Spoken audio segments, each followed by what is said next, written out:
Halo semuanya, selamat datang lagi di sesi bedah makna kita. Jujur, saya bener-bener antusias banget hari ini, karena kita bakal ngebahas sesuatu yang, wow, super mendalam. Kita bakal bongkar abis-habisan sumber materi kita tentang surah ke-101, yaitu Al-Qari'ah.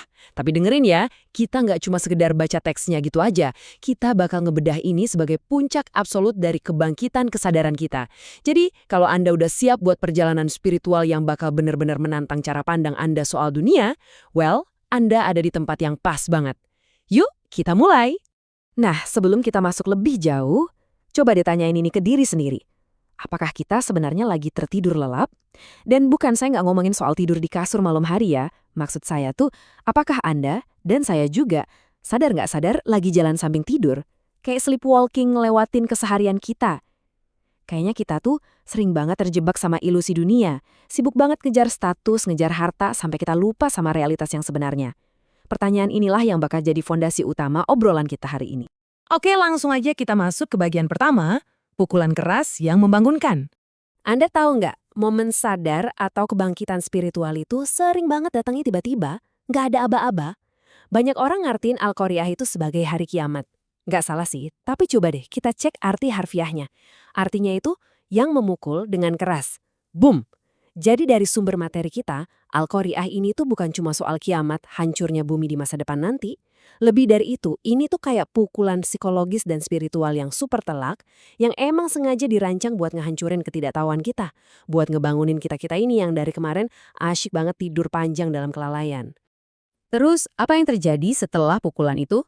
Masuklah kita ke bagian kedua, runtuhnya ilusi kesombongan dunia. Begitu pukulan keras tadi datang, materi ini perlahan-lahan mulai nelanjangi semua kesombongan kita sebagai manusia. Coba deh dengerin baik-baik deskripsi dari ayat keempat ini. Pada hari itu, manusia seperti laron yang berterbangan. Coba bayangin bentar, manusia loh makhluk yang sering banget merasa dirinya paling hebat, paling berkuasa, bosnya bumi lah pokoknya.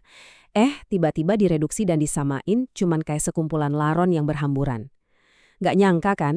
Mari kita bedah lebih dalam lagi nih metaforanya. Secara fisik, ngumpamain manusia sama laron itu ngelambangin hilangnya semua kesombongan kita. Gila nggak sih? Kita yang rasa besar tiba-tiba jadi super kecil dan nggak berdaya sama sekali. Terus, perilaku mereka yang berterbangan kesana kemari, itu tuh gambaran dari kepanikan, kebingungan orang yang benar-benar hilang arah. Bayangin aja semua perasaan sok penting atau kekuasaan yang kita bangga-banggain tiap hari, pada momen puncak kesadaran itu, bakal ciut jadi cuma sekedar kepanikan serangga kecil yang nggak tahu mesti lari kemana. Dan belum selesai sampai di situ. Ayat berikutnya ngasih metafora yang jujur aja nggak kalah bikin merinding. Dan gunung-gunung seperti bulu yang dihamburkan.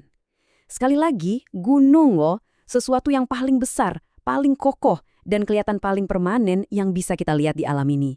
Metafora ini benar-benar kayak nampar kesombongan kita bolak-balik. Gini, gunung itu simbol dari semua pencapaian yang kita bangun mati-matian seumur hidup.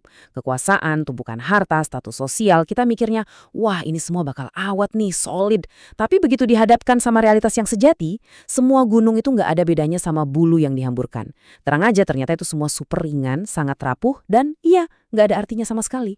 Habis semua ditiup angin gitu aja. Nah, kalau semuanya udah terbang ditiup angin, lalu apa dong yang tersisa? Kita masuk ke bagian ketiga, timbangan amal realitas sejati. Waktu semua ilusi soal status dan kekuasaan udah lenyap gak bersisa, apa yang bakal nemenin kita? Ayat ke-6 dan ke-7 ini nih yang jadi kuncinya. Pas semua topeng dunia ini jatuh, satu-satunya hal yang bener-bener punya bobot, yang permanen, adalah timbangan amal kita. Udah, itu doang. Dikatakan bahwa barang siapa yang berat timbangan kebaikannya, dia bakal dapat kehidupan yang sangat memuaskan atau yang disebut rodiyah. Ini ngajarin kita kalau pas kesadaran kita udah penuh, kita baru bakal ngeh kalau cuma kebaikan dan amal kita lah satu-satunya hal yang nyata. Jadi, poin krusialnya di sini sebenarnya ngomongin matematika yang sangat simpel, tapi konsekuensinya abadi. Kalau amal soleh kita lebih berat dari dosa kita, bingung. Hasilnya adalah rodiyah, kepuasan abadi.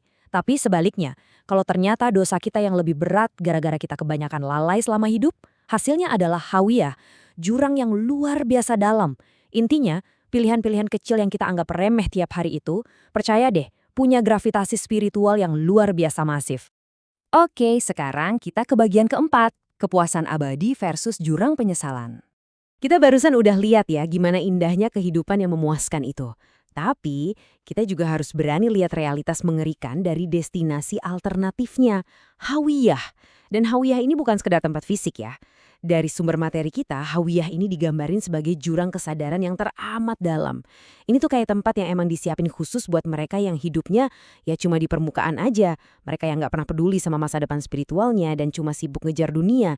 Hawiyah itu bentuk dari penyesalan abadi.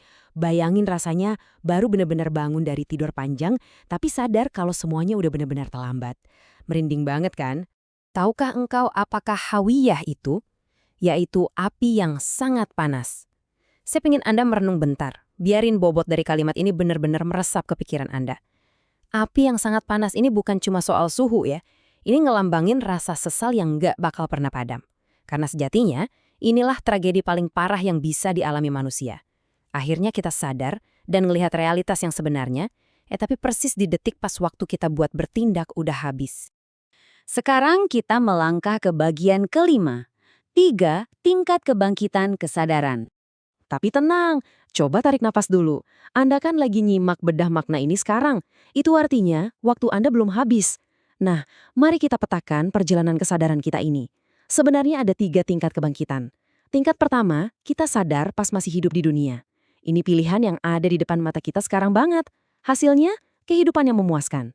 Lalu tingkat kedua, sadar pas lagi sakaratul maut. Ini bahaya, soalnya waktunya udah di ujung tanduk. Dan yang terakhir, tingkat ketiga, baru sadar pas udah di akhirat. Di sini, semua orang pasti dipaksa sadar. Nggak bisa nolak, tapi masalahnya, waktu buat beramal udah nol besar. Jadi, pilihan rasionalnya udah jelas banget kan? Kita harus mati-matian milih tingkat pertama. Hari ini juga. Terus, apa yang bisa kita lakuin sekarang juga? Ini ada beberapa aplikasi praktis yang bisa langsung Anda terapin. Pertama, selalu renungin kalau pukulan keras atau kiamat kecil kayak kematian itu bisa datang kapan aja tanpa permisi. Kedua, tolong banget berhentilah bersikap sombong. Ingat kan, gunung yang kokoh aja aslinya rapuh banget. Ketiga, biasain deh buat evaluasi timbangan amal kita setiap hari. Keempat, set target hidup Anda dari sekarang buat nyari radiah. Dan yang kelima, sebisa mungkin jauhi gaya hidup yang dangkal biar kita nggak jatuh ke jurang penyesalan Hawiyah. Dan akhirnya sampailah kita di satu pertanyaan penutup. Semua ilusi udah kita bongkar habis-habisan. Gunung kesombongan yang selama ini kita banggain ternyata cuma bulu yang gampang ketiup angin. Sementara itu timbangan amal di depan Anda lagi nunggu buat diisi. Jadi pertanyaannya sekarang udah bukan lagi apakah Anda bakal bangun atau enggak. Karena suka atau enggak suka, pukulan keras itu pasti bakal datang. Pertanyaannya sekarang adalah kapan kesadaran Anda akan bangkit? Apakah pas Anda masih punya kesempatan dan pilihan? Ataukah pas semuanya udah sangat terlambat? Coba deh pikirin baik-baik.